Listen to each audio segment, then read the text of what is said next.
Hello everyone, it's Chris again with Garage Times.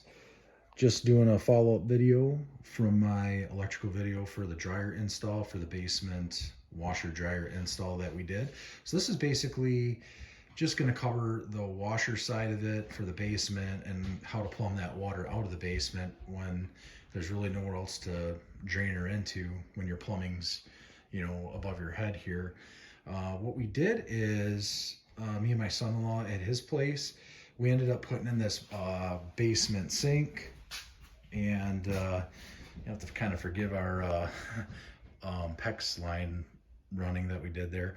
But more importantly, the drain setup. So like if you wanted to put one in your basement and you don't have a place to drain her, a proper place to drain it to your septic, you're obviously going to want to get a sink and then get the plumbing for it. I think it's like 1.25 inches. And then we converted that 1.25 inch P-trap drain on the bottom of the sink to 1.5 inches Schedule 40 pipe that runs behind the hot water heater.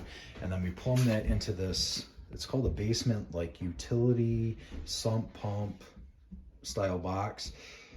And basically approximately 6 gallons, and they'll pump like 3,000 gallons over a certain amount of time.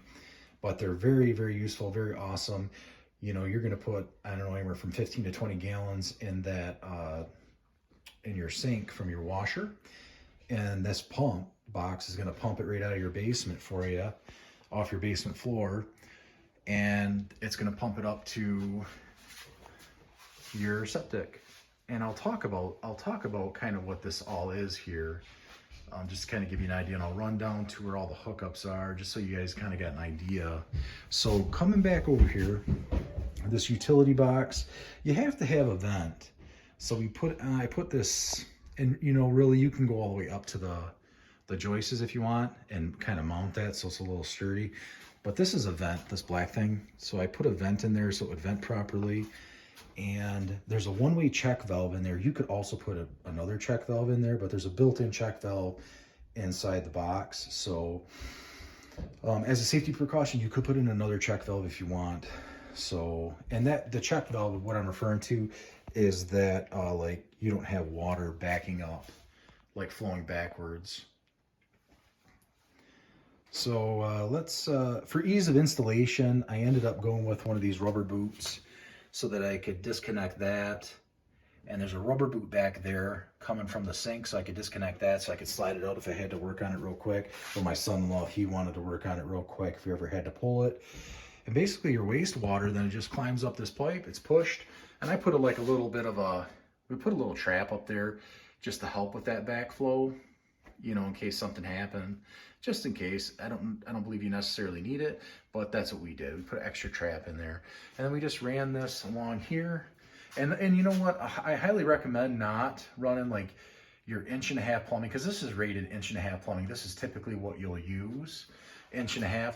Some people might try to run this 1.5 inch into like another 1.5 inch pipe, and that's already draining like your house dishes or your dishwasher, and really it's just better. You're gonna have too much water in there. If they're both going at the same time, you don't want any issues. So just run this line by itself, and we'll go wash this down there. Some people will like plumb it in there, and I think you're gonna end up having some problems. I ended up running this down to the main line, and the main plumbing lines are basically 3 inch. That way you don't have no issues. It's got its own line, it's got its own vent, and it's got its own check valve, and bam, you got basement. I mean, if that's what you're trying to use, is try to utilize extra space, free up space upstairs, put it down here. If you can get down there and use that extra space, then go for it, eh? So that's how we did it. And we're not saying this is how you have to do it, but just kind of sharing like this is what we ended up doing. And yeah, works good so far. And we did the electrical earlier. That's the other video for the dryer. Did like a 3-wire hookup, 10-2 with ground, and did a 30 amp breaker. Pretty simple stuff for that. You guys have a good one. Hopefully, if you're thinking about doing this, hopefully this helps you make your decision of whether or not you want to tackle it or not. You guys have a good one from Garage Times. See you guys later. Bye.